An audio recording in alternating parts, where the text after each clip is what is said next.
Don't answer it. Hello? Oh, hello. No, I haven't asked him yet. I will now. Wait a minute. Darling, you've got to help me. Sister wants a tutor for Alphonse. What, that brat? It's a waste of education. Tell your dear sister she's throwing money out of the window. Ah, now. Give me that.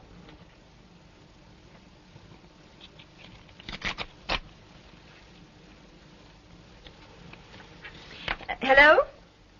Oh, Philippe has a marvelous tutor. Professor Topaze. Passy 3654. Oh, I'll get him myself tomorrow. Yes. Oh, that's all right. How are you? Kiss Alphonse for me. Good night.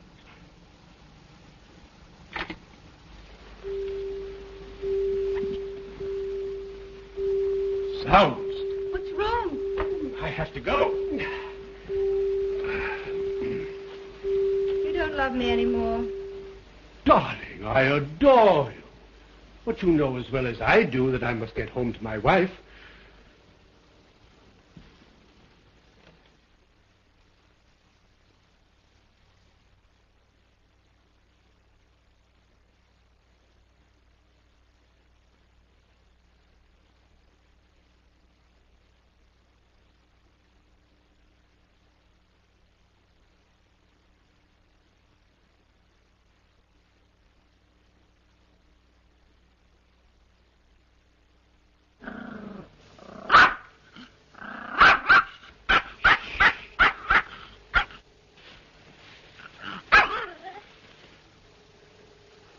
Good evening, my sweet.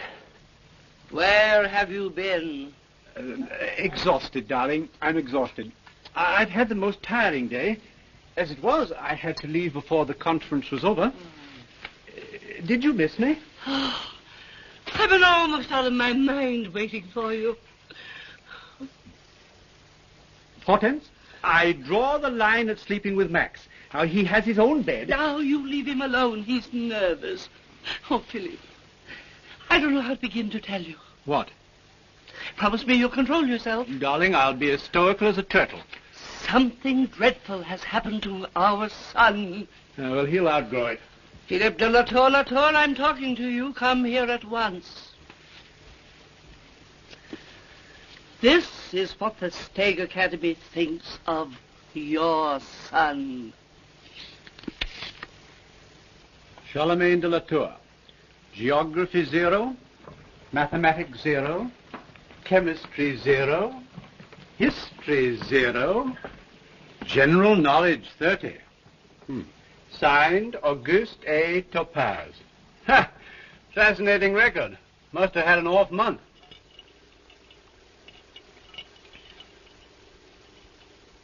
It's a plot against our child. A plot fostered by that creature, what's his name? Topaze. Topaze or not Topaze? That is the question. Ha! This is no time for joking. Has he been eating well? I demand that you see the Minister of Education.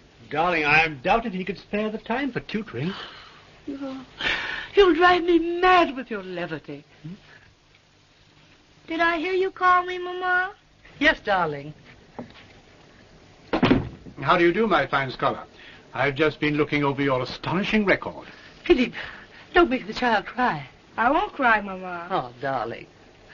Now tell your father what you told me. Well, I'm not the idiot that old Professor Topaze is. He... Go on, dearest. Don't falter. Well, he's a communist, and I can prove it. What? Yes, Papa. He's against the rich. He doesn't like me because I'm a La Tour. You should try to win him over. Let him try to win me over if he's so smart. Come here, darling. Now you must stop fretting. Philippe, I want this Topaze removed at once. Thanks, Mama. Ah, darling. Does this monster ever beat you? Yes, all the time. Is that so? Where? Oh, my poor baby. Oh, you heartless father. Oh, my babe. Perhaps we'd all be more comfortable if I used the bed in the other wing. Philip, your place is here.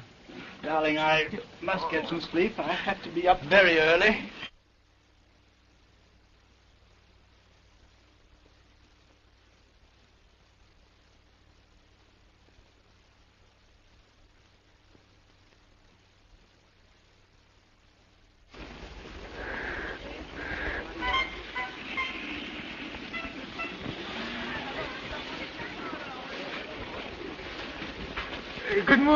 Good morning, Professor Topaze. That's a very fine odor you're giving the countryside, sir. You'll have to excuse me tomorrow, perhaps. Good morning, Dr. Stegg. Just a moment, Dr. Topaze. I have some good news for you. Is it about my raise in salary? Oh, much better. I am pleased to report that owing to my tireless efforts, the highest honors which can be bestowed upon a teacher are now within your grasp. You don't mean the academic palms? Yes. Oh, Dr. Stegg. Not so fast, Dr. Topaze. 12 members of the Academy have now read your first steps in chemistry and are favorably disposed.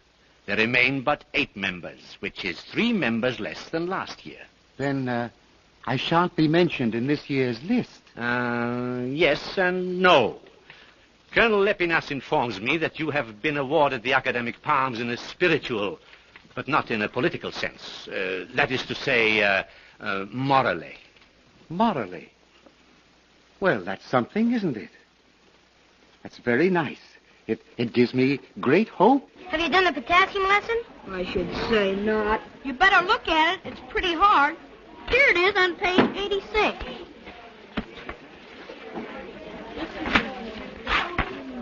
This is what I think of the lesson. Professor Topaze. Will you pardon me? I'm a very happy man, and thank you very much. Just a moment, Dr. Topaze. You left the electric light burning in your classroom all last night. Oh, I'm sorry. How could I have done that? Carelessness. You'll have to deduct 7 francs from your monthly stipend. 7 francs. What a pity.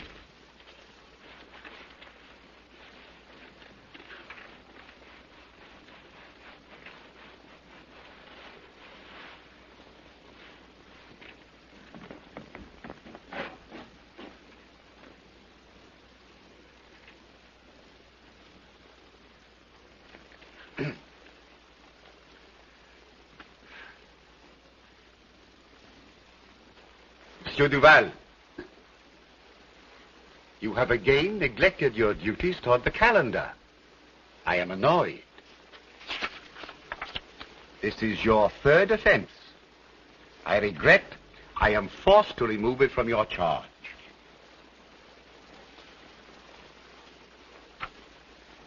Monsieur Durand,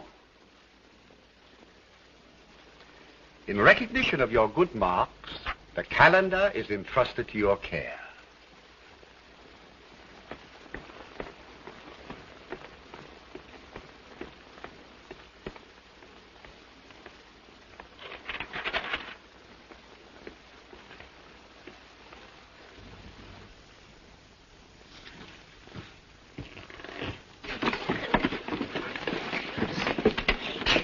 Monsieur Legrand, kindly leave the room. Morals and deportment.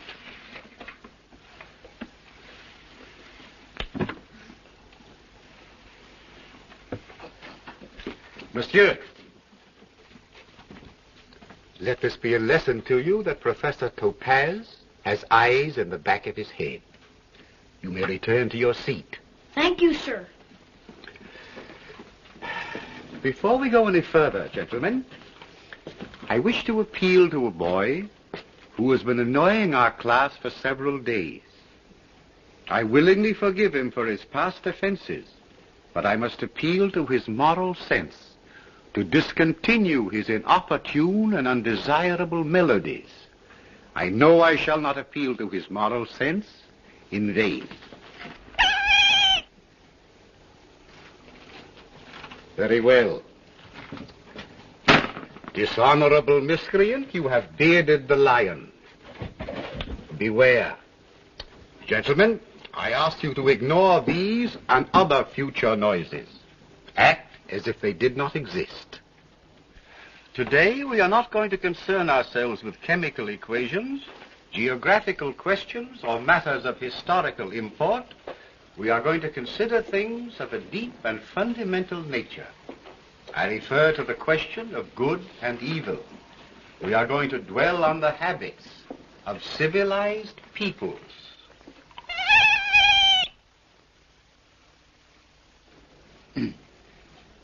Let us take examples from daily life. Question number 1. What must one be to succeed in life? Monsieur Tranche-Bobine. To succeed in life, one must be... honest. Honest. Correct. Eminently correct. One must be honest, but what else? Honest, but what more? Monsieur Durand. He must be honest and... Kind. Honest and kind. Now, gentlemen, let us presume that by some freak of nature, a dishonest man becomes wealthy. Well, he is well dressed. He lives in a very fine room. He has servants and an automobile. Yet, has this man any friends?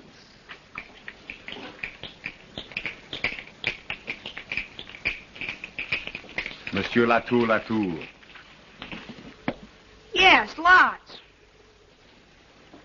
Ah, so, you think this man has friends? I know he has. And pray, why has he friends?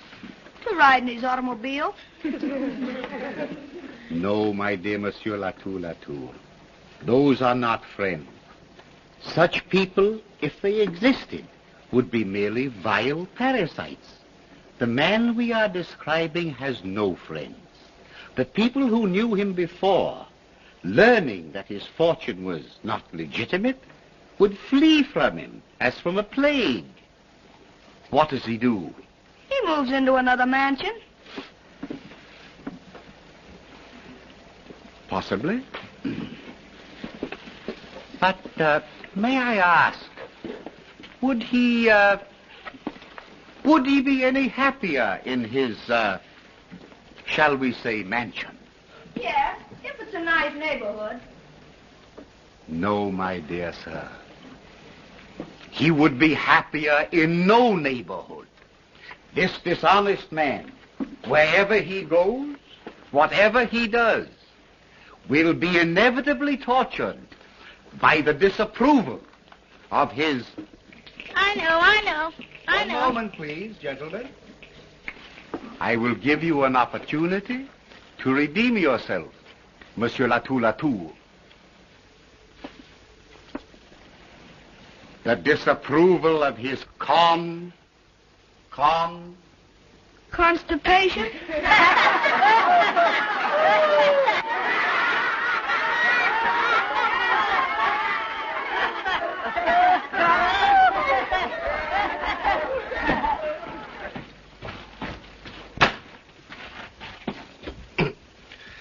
Monsieur La Tour, I choose to think that idiotic reply was not a weak attempt at humor, but a definite lack of intelligence.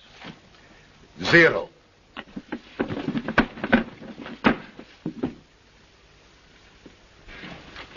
This dishonest man would be troubled by the disapproval of his own conscience, and so worried night and day, pale, ill, fatigued, in order to find peace at last. He distributes among the poor his entire fortune as a sign that he has at last understood that ill-gotten gains are not worthwhile, and money does not bring happiness. Exactly.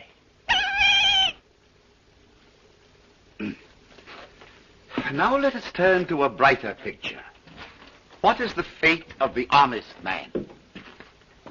Monsieur Pellinot.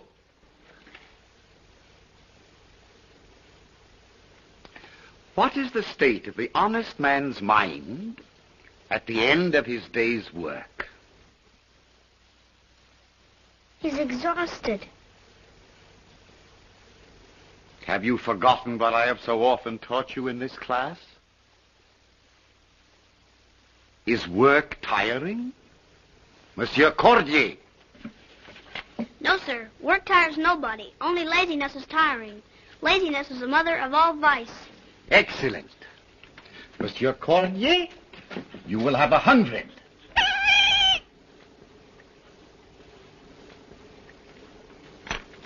Permit me, gentlemen, to elucidate. Let us presume our honest man is a businessman. He will refuse to misrepresent his product. He will scorn unmerited profit and be rewarded by the esteem of all who know him.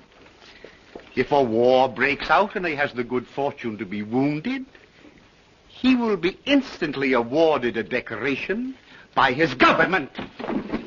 Aha! So, you were foolish enough to mistake my kindness for weakness, my patience for blindness.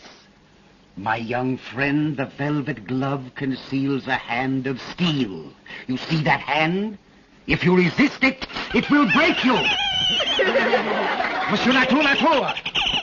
Stand with your back in the corner. Your back to the class. You are now an object of derision and shame to your comrades.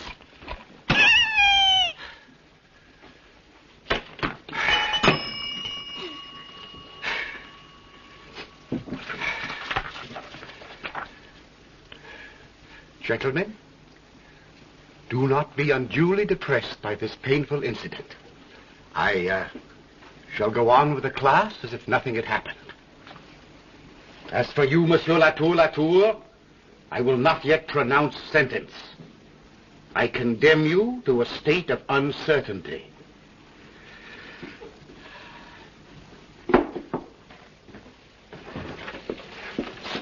Dr. Topaze, What is it? bring your report cards to Dr. Stegg's office at once. Does Dr. Stegg know I'm in the middle of my class? At once?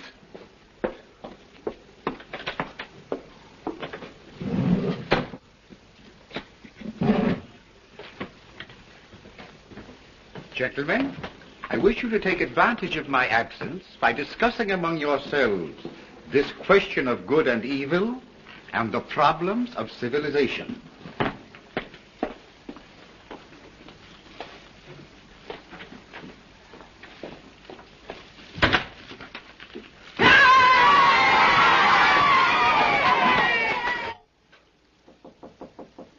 Come in.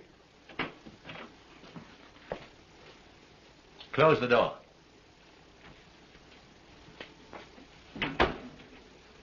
You have the records? Yes, sir, I brought them as you asked. I was in the middle of my class. Silence. Huh. 7 zeros. Madam, I'm dumbfounded. Proceed, Dr. Stegg. You've been with us a long time, Dr. Topaze, so I'm willing to give you the benefit of the doubt. I'm not blaming you for this error, but your secretary. I hope you understand me. I have no secretary, sir. I myself gave Monsieur La Tour those marks. You can see that is my handwriting. Do you want me and the Baroness to believe that this descendant of an illustrious line of statesmen and heroes is an idiot? The Baroness? How do you do, madame? You see, I don't consider your son an idiot, for I marked him 30 for general knowledge. That's because I have decided that he knows things that perhaps he is unable to communicate to me. Also, I have taken into consideration the fact that he is able to find his way to school and home again. However... Proceed, Dr. Stegg.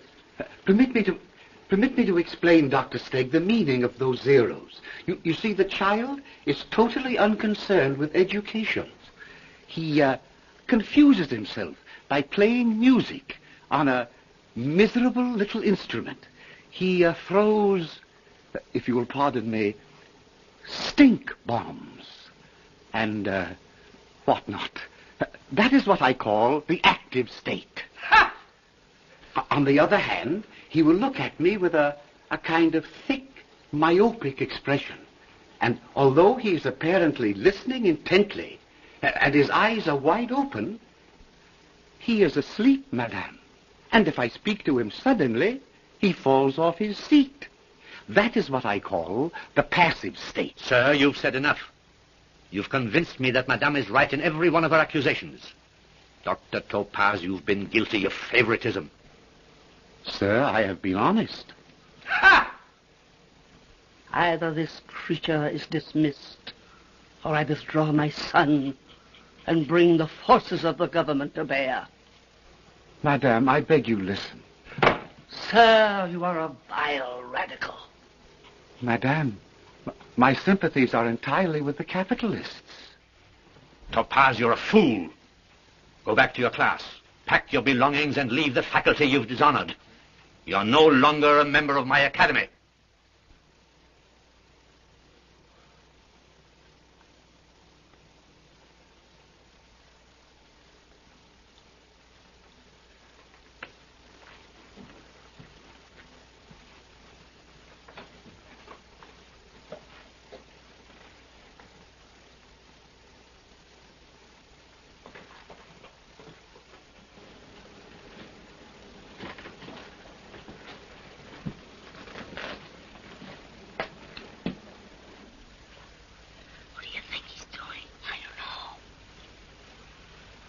Gentlemen, I wish to assign you your lesson for tomorrow. You will come prepared to go further and more exhaustively into the subject of good and evil, basing your course of inquiry on these noble philosophies. Class is adjourned for a brief recess.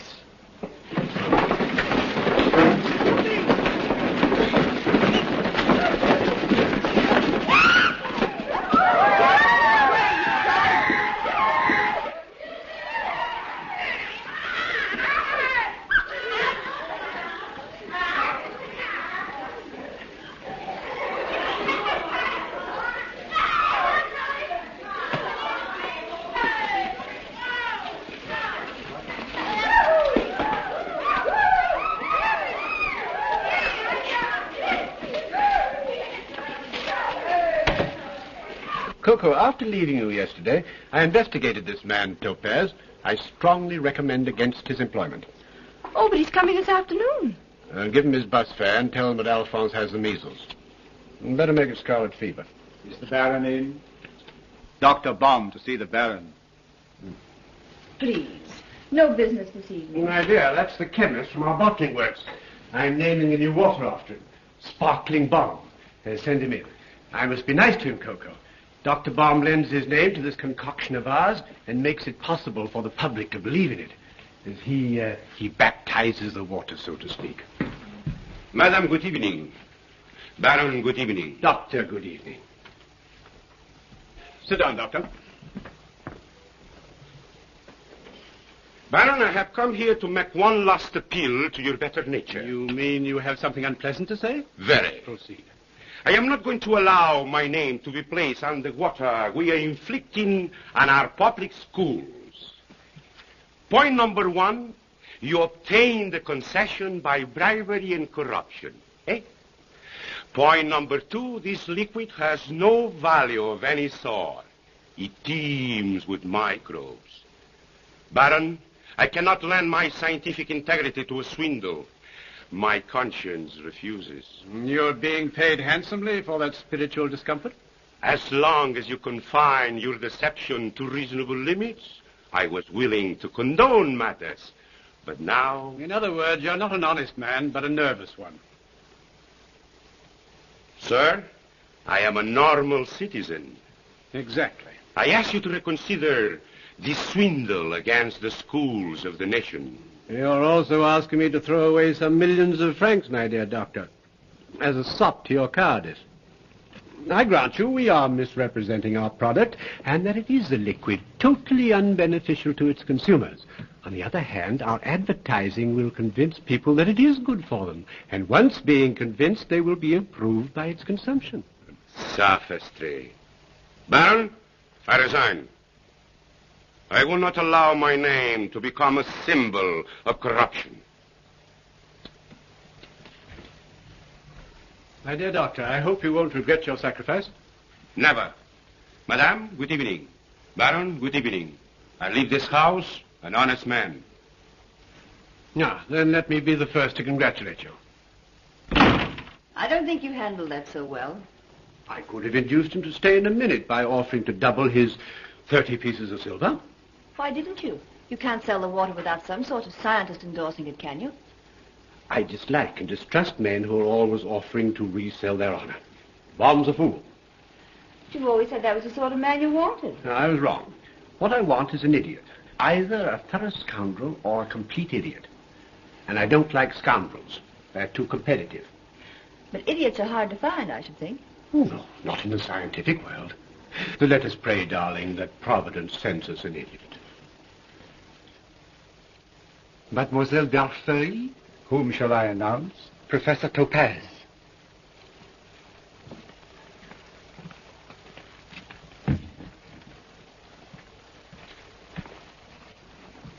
Professor Topaze wishes to be announced. What shall I do? I'm 17 minutes late, and I apologize. Professor Topaze, the Baron de La Tour. Professor, I'm sorry to tell you that my... How do you do, sir? I had the honor of having your son in my class until this morning. Did you expel him? On the contrary, it was I who was expelled. I take it you were dismissed for refusing to improve his marks. Well, that does seem to have been the chief trouble. It's been a day of misunderstandings. I must confess I'm a little confused. Sit down, Dr. Topaze. Will you have a cocktail? Hey? A cocktail. Well, I'm not a drinking man, but this being somewhat of an occasion, I should be glad to. Thanks very much. Now tell me, are you particularly anxious to go on teaching? Teaching? Why, yes, of course. That's my profession. May I ask, what do you hope to earn by giving lessons as a freelance? I know of one freelance tutor who earns as much as 1,200 francs. A week? A week? No, mademoiselle, a month, unfortunately. Professor Topaze, our little talk has convinced me that you have become the victim of excessive mother love. I? Yes, my wife was unjust to you. I wish to repair her offense. I have an offer to make you. I manufacture a curative water. My firm desires to improve upon its medical formula. And at this very moment we happen to be looking for a scientist whose name and whose brain we can use. Do you think you could rise to such an opportunity? I am, sir, the author of First Steps in Chemistry. Will you be good enough to read the introduction? Permit me, madame, mademoiselle. Begin there, on page 3.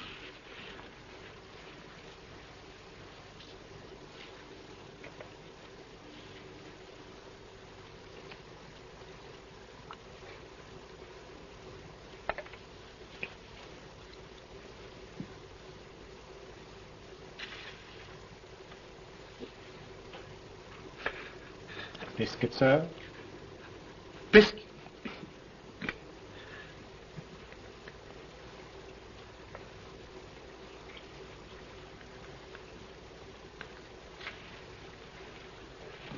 This is splendid. Professor Topaze, Before we talk business, I'd like to ask you a few questions. Indeed, sir. To begin with, have you a family? Alas, no. I'm quite alone in the world. And women? What about women? Women? I mean, have you some wife or whatnot? No, sir. No wife. And no whatnot, I assure you.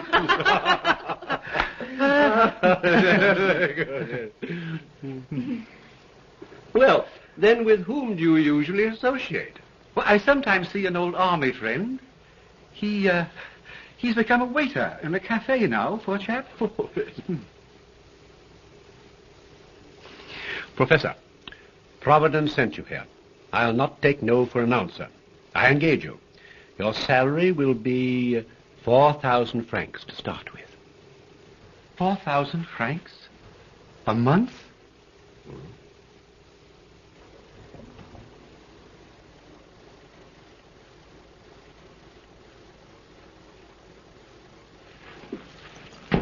Monsieur le Baron de La Tour, I see through your little plan. Sir? You can't take me in this fashion. I may be a simple man, but I am not blind. I refuse your offer. May I ask why? Because it is not in my nature, sir, to accept charity. My dear Professor, charity is the furthest thing from my mind. You see, not only will I derive a handsome profit from the medical formula you invent and endorse, but I shall also be using your name as a slogan. The beverage shall be known as Sparkling Topaze. Splendid. Now, no more nonsense, Professor. You're my consulting chemist and head of the La Tour Chemical Works.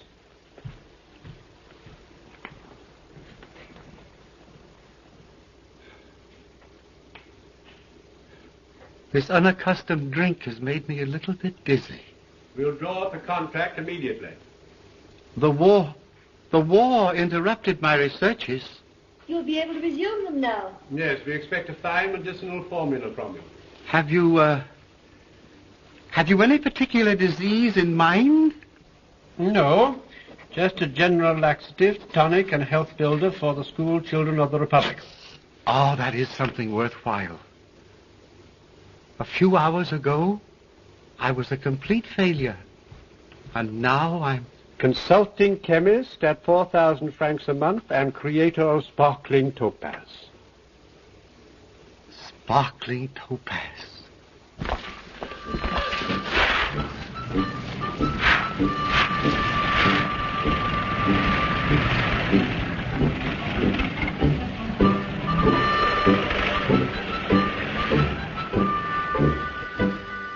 Doesn't he know you have been selling tap water to the whole nation under his name and with his endorsement? He knows nothing. He fancies we're distributing the sparkling water invented by him. He's in there now, pottering around with improvements on his formula. Here's his latest creation. Is it any good? Topaze assures me it does amazing things to the kidneys and other vital organs. Good. It should be. Costs 40 francs a bottle. Oh. Yes, I'm glad you like it. Of course, I prefer our own sparkling Topaze at 2 francs. Come and see his playground. It's a veritable inferno.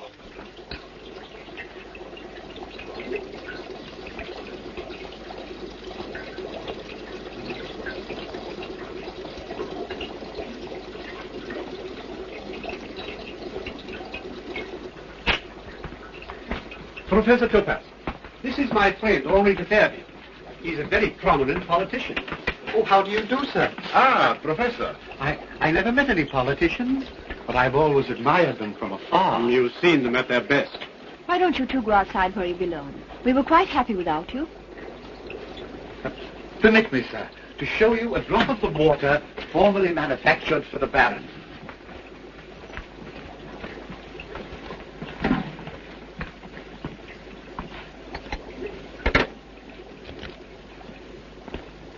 Thank you.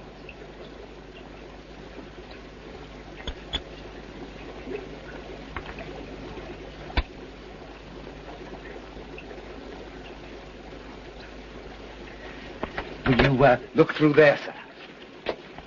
Notice the abundance of animal life. Promiscuous little devils.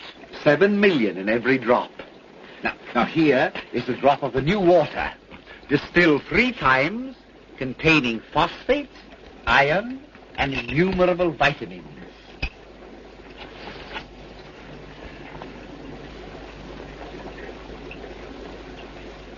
Like a diamond. Thank you, sir. I will now give you an even more fascinating proof. I have here some pieces of prepared paper. Now, watch me, gentlemen. I will dip one in ordinary water. You notice it turns purple and exudes a most unfortunate odor. That is due to its acid imperfections. Now observe. I dip the other in our new grade of sparkling topaz. It remains totally unaffected. Marvelous. Thank you, sir. I will now show you, pardon me, I will now show you the improvements I have made on the new germicide.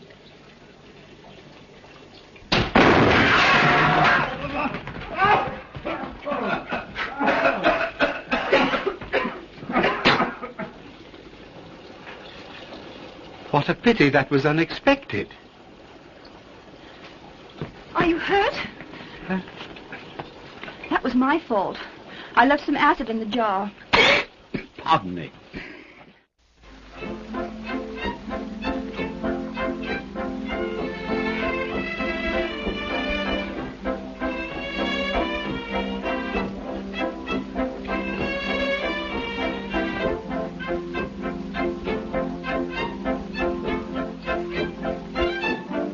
Your coat, sir?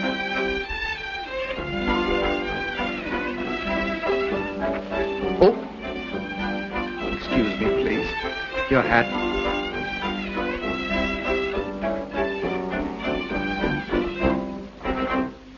Monsieur le Baron, voulez-vous me suivre? Oui.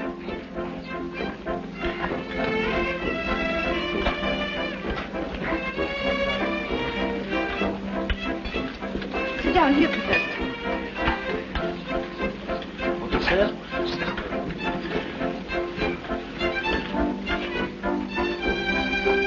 Oh, may I?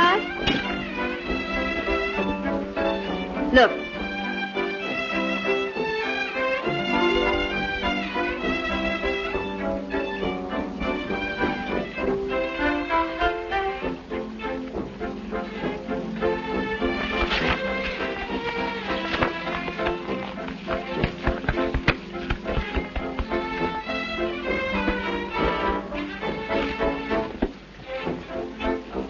Philippe, tell him about the palms. The palm? But Coco, I was hoping to keep it a surprise. Miss Topaze, next week you will be awarded the academic palms. Oh, it's impossible. No, nothing's impossible to genius. The palms will be in your lapel by Friday. Next Friday. Next Friday. Oh, there's Philippe. Where, my dear? Do you know that woman? Who, I? No. Madame, monsieur? Would you like to play the music? No. Philippe shall play the music. To the academic palms. Baron.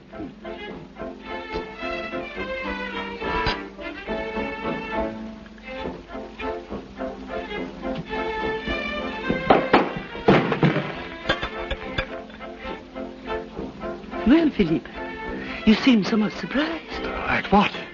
I'm delighted. This is an unexpected pleasure.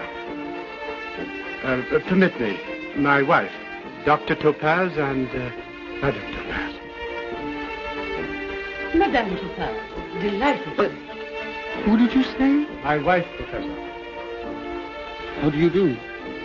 Topaze. The name sounds familiar. Haven't I seen you somewhere before? Dr. Topaze is head of my laboratory. Saw his picture in the paper this morning, my dear. Oh, of course, of course. Pardon the intrusion. Delighted to have met you, Professor. And you too, Madame Topaze. You have a very talented husband. Dinner at 8, Philippe. At 8, my love.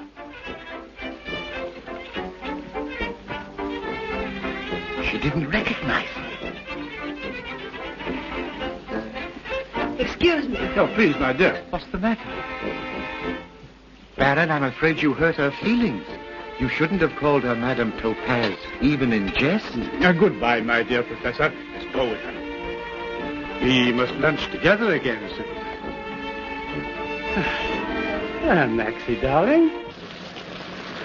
Mademoiselle, I'm so sorry you must overlook it. I can't. Nobody looking at you would think for a moment you were Madame Topaze. It's ridiculous.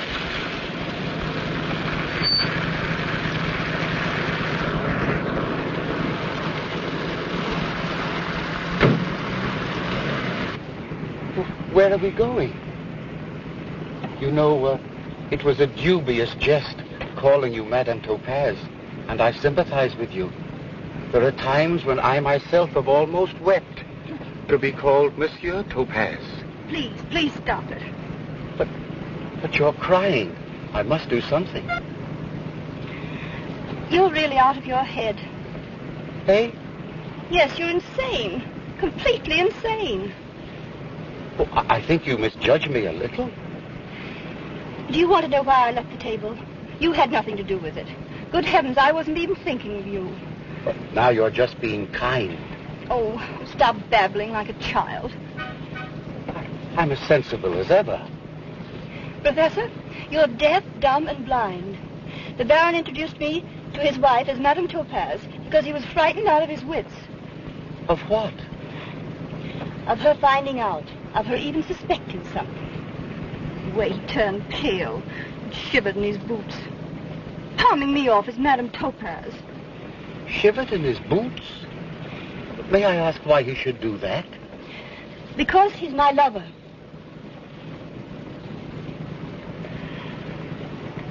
Oh, you're jesting. About what, for heaven's sakes? About your relations with the Baron. Do you mean to tell me you hadn't known? What's the matter? Nothing. You must forgive me. It's not your fault that I had some curious misconception of you. Oh, I wish I could do something about it. Oh, look!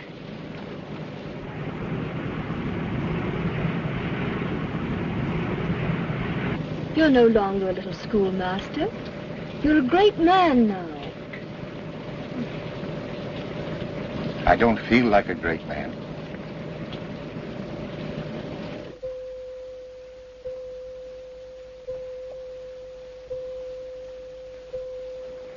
Joseph, Yes, sir? did you telephone the hairdressers? Yes, sir. Well? Madame has not been there. I'll have a whiskey and soda. And are you staying for dinner, sir? I'm staying until she comes home. Very good, sir. Good evening, Joseph. Good evening, Madame. Well, You here? where have you been? With Professor Topaze?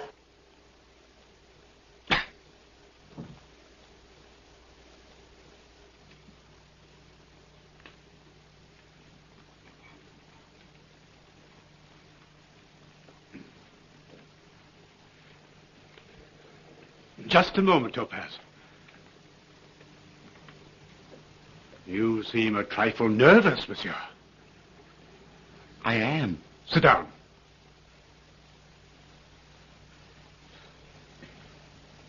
What's the matter? Why are you looking at me like that? What have you been doing?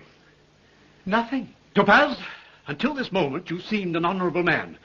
What's changed you? I will be frank. I thought so. And you could do a thing to me like this after what I've done for you. I've done nothing. Now you wish to deny it. Out with it, Topaze. Where have you been with Coco? To the cinema. What?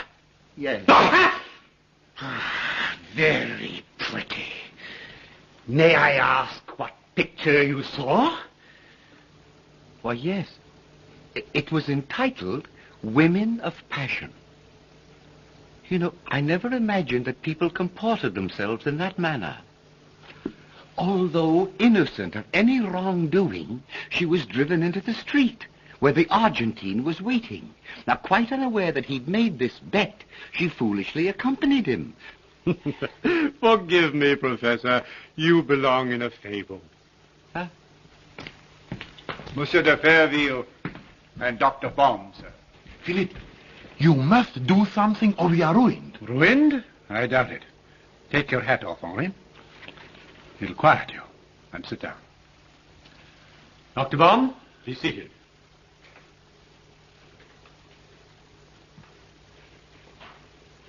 Will you excuse us for a few moments, Dr. Topaze? Ah! So you are Dr. Topaze, eh? Let me have a look at you, you scientific Judas. Baum, you're drunk. Whiskers and all, eh? Perfect. Who is he? I tell you who I am. I am an honest man. Come to send a pack of you to... Sit down. Baron, is he... shall we send for the police? Listen who's talking about the police, you swindler. You must deal with him, Philippe. He's going to expose us. Be quiet, Henri, and sit down. Dr. Topaze, this is my affair. I demand you leave. Oh, no, sir. I wouldn't leave you at such a moment. Dr. Baum, state your case. Baron, I'll be brief. 100,000 francs in cash, or I expose you dishwater. Oh, what dishwater? This plague-ridden concoction, you swindler! Is he mad? Gentlemen, please be seated.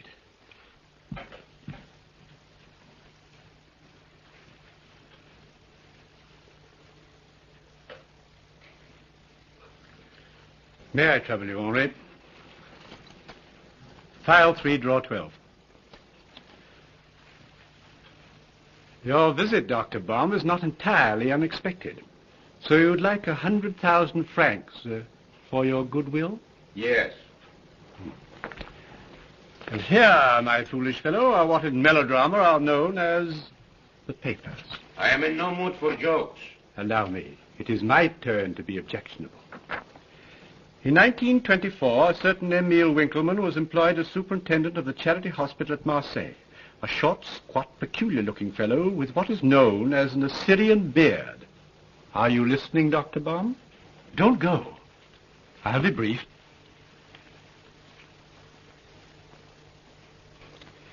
We skip to page 8, and we find December the 4th, 1925, this same Emile Winkleman, beard and all, vanishes from the charity hospital, and with him a magnificent sum of money belonging to the state.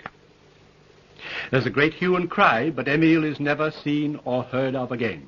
However, on September the 22nd, 1927, there arrives in Paris a short, squat, but smooth-shaven fellow with a pigmentary mole on his right cheek, who soon finds employment as a chemist, and under the name of... So you intend to blackmail me, eh? With the greatest of reluctance, and only in self-defense. Baron, you're the most impudent scoundrel that I ever known. Dr. Baum, I'm impervious to flattery. As for you, you sanctimonious swindler, enjoy your ill-gotten gains, wallow in your sin. But the world knows what you are, a fake, a thief. Topaze is a thief. Put that in your sign. Topaze is a thief. Topaze is a thief.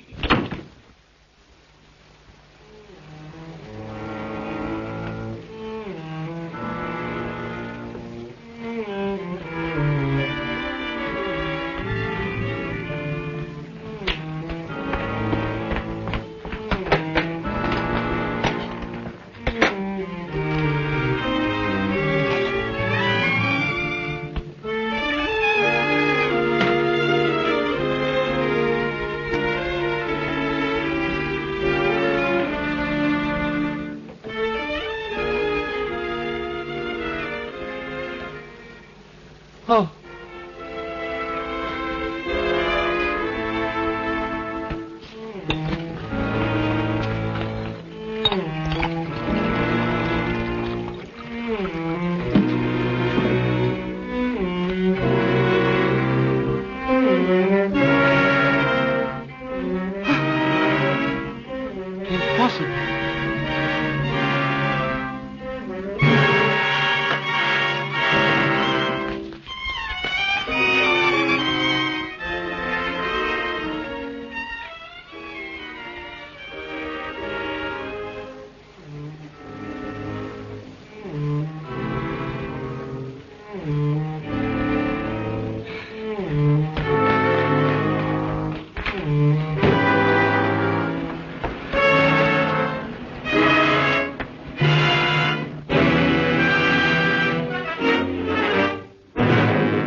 One moment, sir.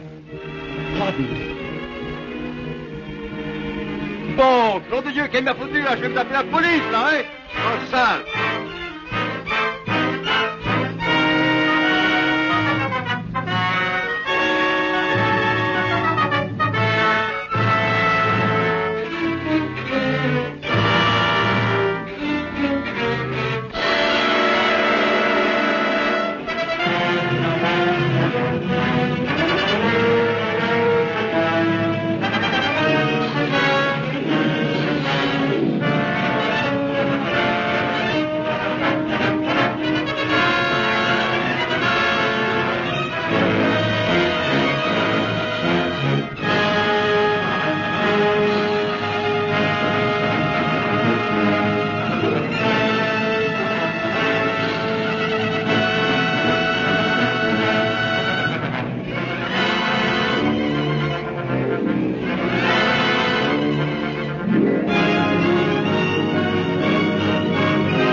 Morning. Oh, it's you. Yes, it's always me. It's a gorgeous day. Sun is shining, birds are twittering, almost like a day in May. Where is he? Did you find out anything? Nothing. He'll come back. Did you sleep well? Philippe, something has happened to him. My dear, you're carrying on like an ingenue. I assure you nothing's happened to him. There's a special providence that looks after simpletons. Oh, you make me sick. Darling, I'm sorry. Philippe. Philippe, we must find Topaze. I kept thinking all night of that look in his eyes when he left. Now, what sort of nonsense is this? Why, I swear you're crying. I never heard of such a thing. Why, darling. No, don't touch me. I can't. Not with him lying dead somewhere, surrounded by cats. Cats? Good morning, sir.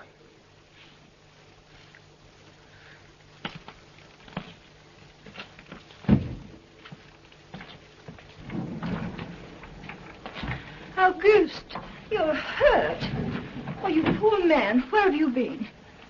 Look at the mud. Look at your clothes. Topaze, you're behaving like a child. Take that absurd expression off your face and sit down. I came back to pay for my crime. Oh, Auguste, don't be silly. You've done nothing. Nothing? It would be a little difficult to believe in my innocence. I don't believe in it myself.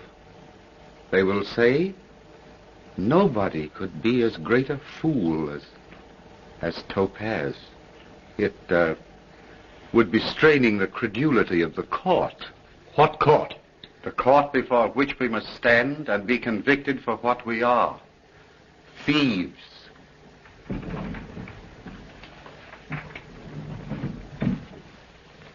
Some people to see Dr. Topaze. Who?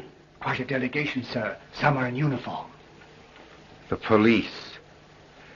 Tell them I'm ready. Just a moment. I'll see them.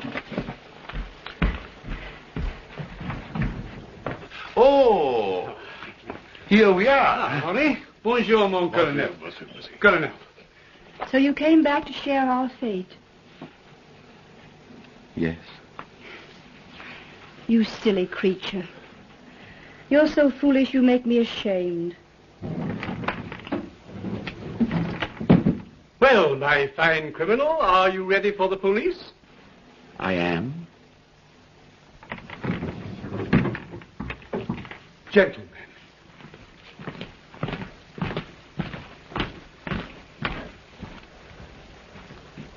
Professor Auguste A. Topaze, the representatives of the Republic.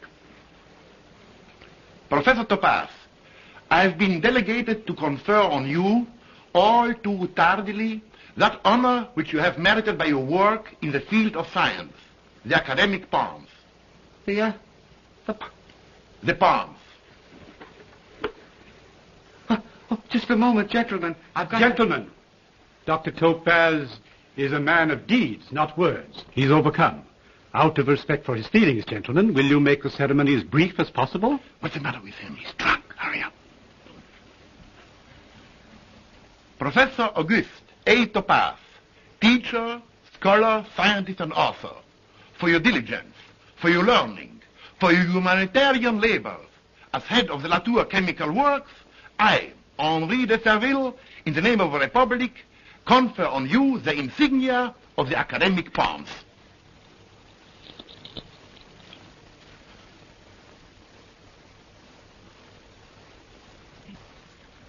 Count de l'Espinasse, First Assistant Head of Bureau of Awards and Merits. Professor Antoine Bouillon, Second Assistant Head of Bureau of Awards and Merits. Monsieur Hector Tenet, Third Assistant Head of Bureau of Awards and Merits. Colonel Robert Chateauneuf de Pep, Colonel Timoleon de la Rochefontaine, Assistant Commissioners of Scholastic Awards and Merits. Congratulations, my dear Professor. You are the Republic of France? I'm a member of the government, Professor. And you, gentlemen, are friends of the Baron? Not only friends, my dear Topaze, but business associates. Oh, I see. I understand. I think you'd better thank them. Thank you, gentlemen. Thank you very much. Speech! Speech!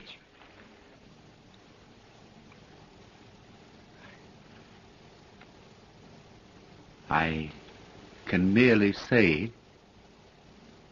I have dreamed for many years of this honor. I always thought it would be the happiest moment of my life when it came, if it ever did come. In fact, I wrote out a speech long ago. It's in my laboratory now, expressing my true feelings. But it wouldn't fit. It would sound too humorous. I am afraid I have outgrown that oration in the last few moments. So you will forgive me for not speaking it. I would rather say merely, thank you, gentlemen. It is more than I deserve. Bravo, bravo! Bravo! Bravo! Come, gentlemen, we'll adjourn to the library.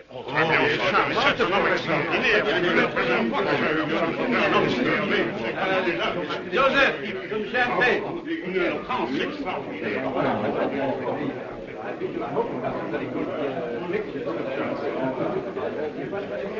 Auguste. You were a great man without them. No. Now I'm what they call a great man. I am not Topaze. Topaze lies dead in an alley. Look. Can't you see how different I am? I'm a distinguished scientist. I am a man of honor. I have been decorated by the Republic. I wear the palms.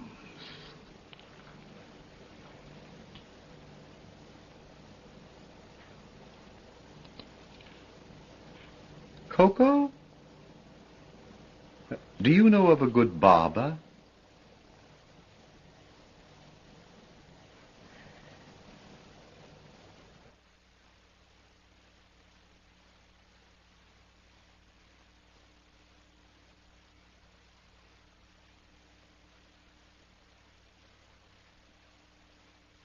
Very becoming, Auguste. Do you like it? Ravishing. Perfect.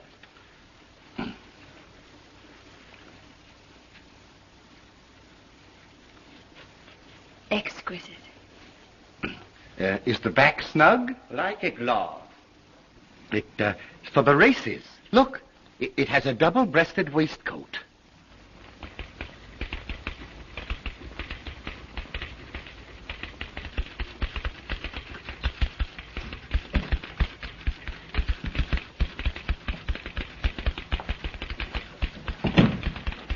I trust you're comfortable, sir? Oh, you do, eh?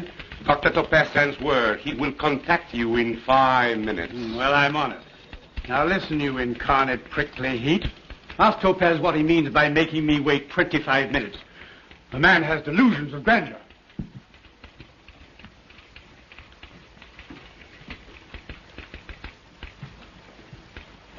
Dr. Stegg? Yes.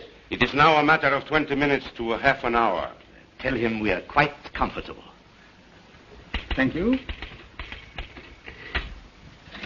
Gentlemen, patience. Oh, dear. I've been waiting here 35 minutes. I've been here over an hour. What a busy man. Oh, no, I just pretend I'm busy. I flutter in and out constantly and keep barking. You know, if one has time to listen to people, they have no respect for one. One must be, elusive.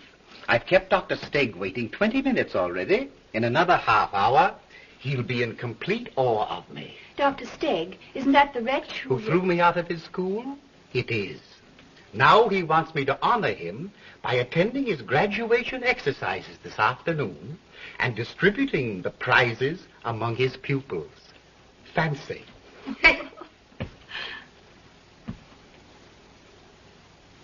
Would you like to come along?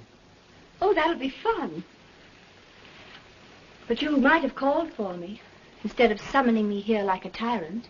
It's better manners. My dear Coco, in a crisis, one omits a bow or two. You're in a crisis? Well, not yet, but in a few minutes. I'd love to share a crisis with you. Do you mind if I sit here? It makes me feel more effective. Do be effective.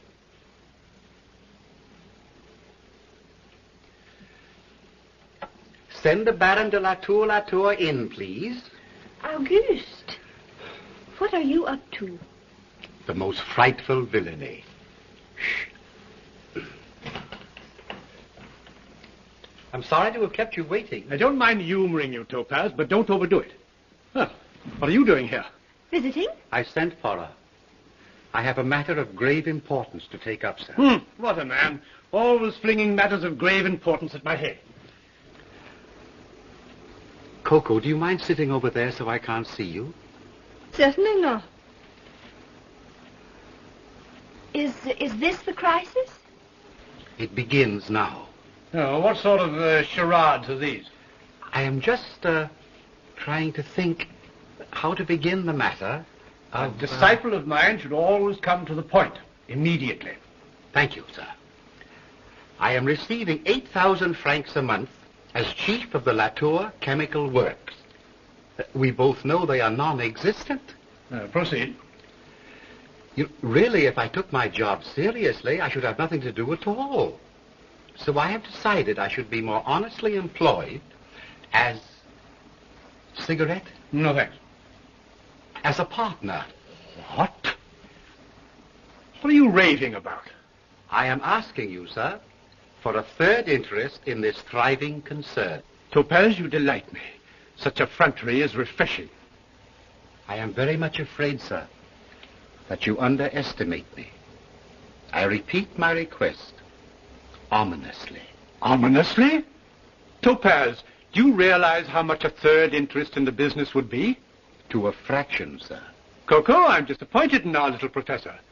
He's had a relapse. He's as absurd as ever. I see there is nothing to be gained by words. Dr. Baum? Uh-huh.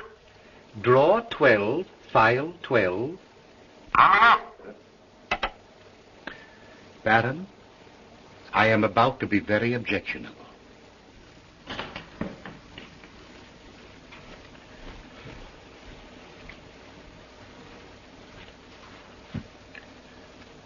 Here, as they say in melodrama, are the papers.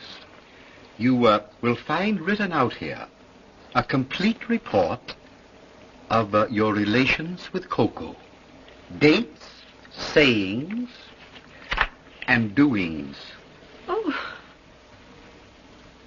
Your stock in this firm is in your wife's name. And your wife, if I may say so, is a very formidable woman. When she reads this fascinating data, her subsequent antics are easy to imagine. You're the most impudent scoundrel I've ever known. Sir, I am impervious to flattery.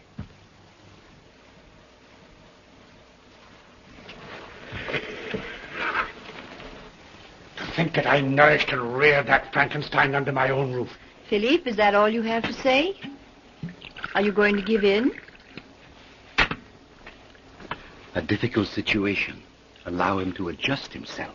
Coco, a divorce would ruin me. What can I do?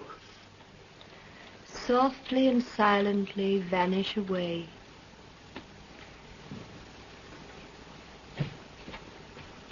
I have taken the liberty of drawing up a partnership contract. Blackmailer. A pen, sir.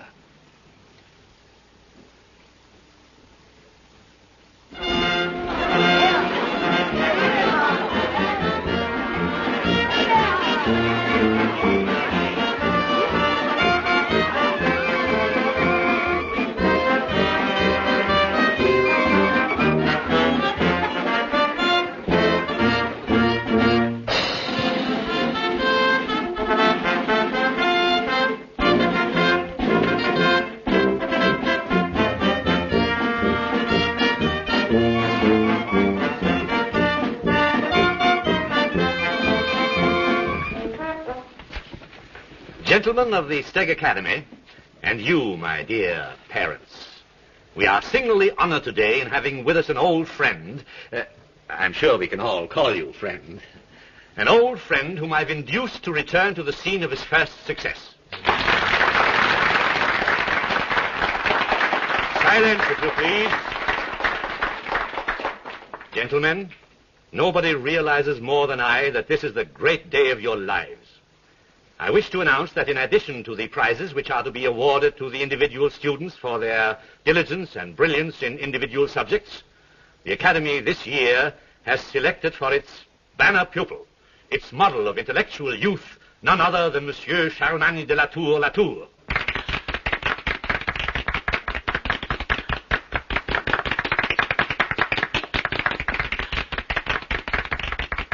And now the moment arrives which you've all been waiting for. I have the great privilege and high honor to introduce to you the distributor of the prizes, the beloved scientific genius of the Republic, my very good friend.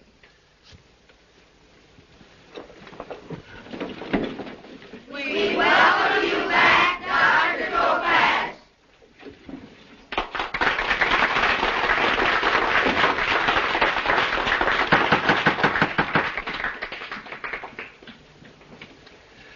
Gentlemen, dear ladies, Dr. Stegg, members of the faculty. Where is my pointer? Thank you. Thank you very much. Now I feel more at home. And, my glasses. These, glasses have seen a great deal of service in this room. Well, gentlemen, I suppose you are saying to yourselves, that can't be Dr. Topaze. My, how different he looks in his new suit, and without his whiskers. Well, gentlemen, since that day you saw me last, I have been out in the great world, and I have learned a great deal.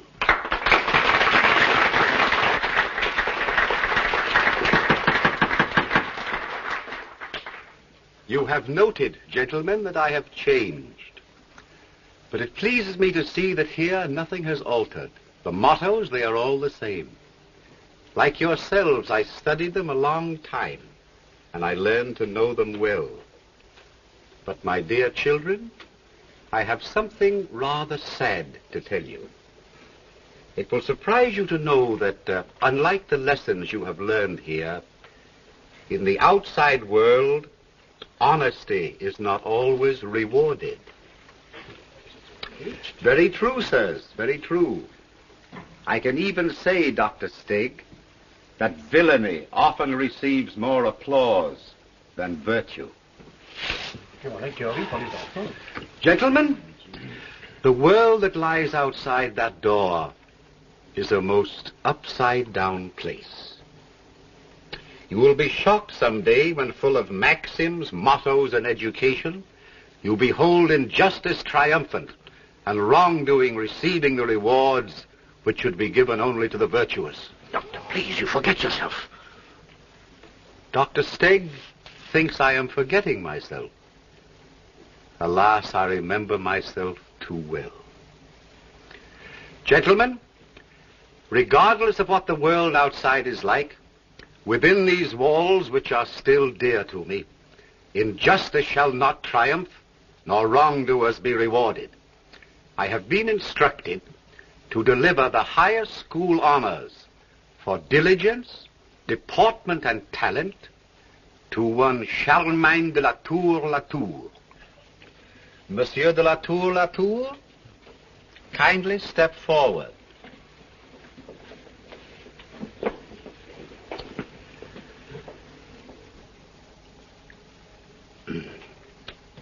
Monsieur La Tour, I see by this report that you are marked 95 in history. May I ask you a question? What can you tell me about the 3 Punic Wars? There were 3 Punic Wars. During the first Punic War, You don't seem to know much about the first Punic War. What can you tell me about the second Punic War? After the first Punic War came the second Punic War. The second Punic War. Let us proceed to the third Punic War. After the first Punic War came the second Punic War. And after the second Punic War came the third Punic War. A very scintillant deduction. Proceed. During the third Punic War... They burned Carthage. They burned Carthage. They had a war. 0, 0, 0. You may return to your seat.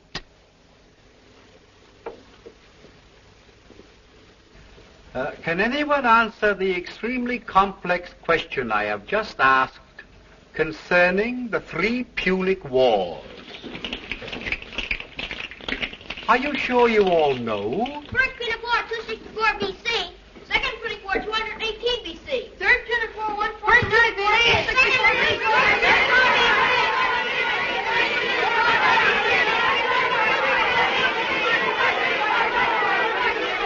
Excellent. Excellent. Excellent. Thank you very much. Have you the prize, Dr. Stegg?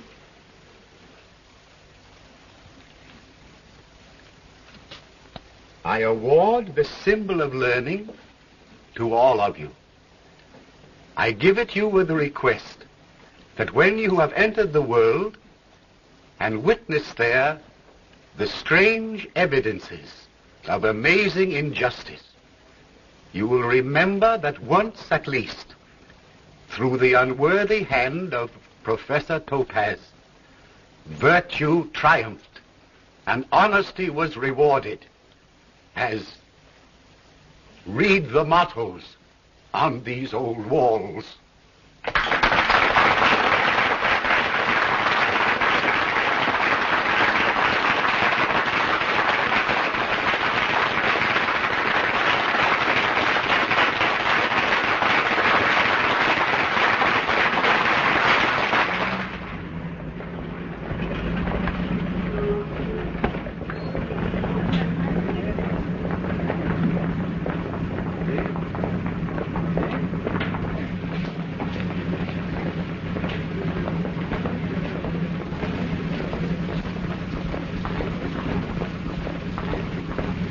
Fancy that.